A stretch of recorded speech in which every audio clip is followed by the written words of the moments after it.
On se retrouve aujourd'hui pour une séance de mobilité articulaire où on ciblera les chevilles, les hanches ainsi que les genoux. L'objectif de cette séance sera d'être plus fort sur nos fins d'amplitude afin de réduire son risque de blessure et de débloquer une meilleure efficacité dans nos mouvements.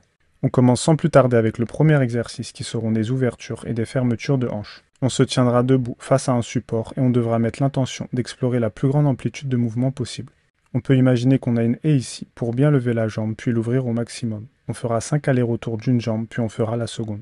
Pour le second, on ciblera les chevilles en faisant des rotations contrôlées. On pourra bloquer son genou puis faire comme si on dessinait un cercle avec ses orteils en ayant ici le maximum d'amplitude possible. Ici aussi, on fera 5 tours de chaque sens avant de changer de pied. On enchaîne avec le troisième exercice où on aura une position similaire mais où on ciblera des rotations de genoux. Le genou aura cette fonction de pouvoir tourner vers l'intérieur et l'extérieur et c'est ce qu'on recherchera ici. On essaiera de faire une rotation, puis de lever la jambe, faire une rotation dans l'autre sens et de redescendre la jambe. On fera 5 tours de chaque côté. On se concentre ici sur le genou afin de bien sentir les rotations. Pour le quatrième exercice, on reviendra sur les chevilles et pour ce faire, on devra tendre les jambes au sol et successivement ramener ses orteils vers soi puis vers l'arrière. On tiendra chaque position 2 secondes et on en fera 10 au total. Comme pour les autres, l'objectif sera de se challenger à atteindre les fins d'amplitude de mouvement. On passe au cinquième exercice où on aura les jambes pliées à 90 degrés et où on devra ouvrir puis fermer les hanches. Lors de la réalisation des mouvements, on essaiera de les tenir au maximum éloignées l'une de l'autre. On fera 10 répétitions au total. Pour le sixième, on passera sur un nordique inversé qui ciblera les genoux et les quadriceps. On se mettra sur les genoux et on essaiera de reculer son buste au maximum tout en maîtrisant le mouvement. J'ai personnellement une moyenne mobilité, mais vous pouvez essayer d'avoir davantage d'amplitude. On fera entre 5 et 8 reps selon ses capacités et ses ressentis.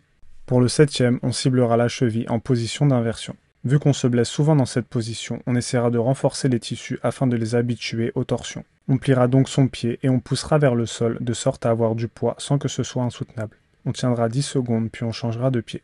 On enchaîne avec le huitième exercice avec des rotations internes et externes de la hanche en étant debout. On s'aidera des mains pour aller au maximum de l'amplitude puis on devra tenir 5 secondes en isométrique.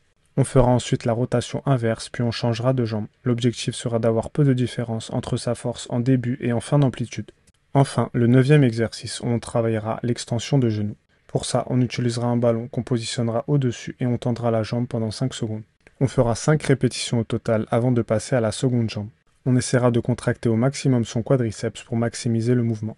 Cette séance pourra être réalisée 3 à 6 fois dans la semaine, que ce soit avant les entraînements sur terrain ou en dehors des séances. C'est tout pour cette vidéo, n'hésite pas à liker, commenter et partager si elle t'a plu et d'ici là, je te dis à très vite pour d'autres contenus sur l'entraînement.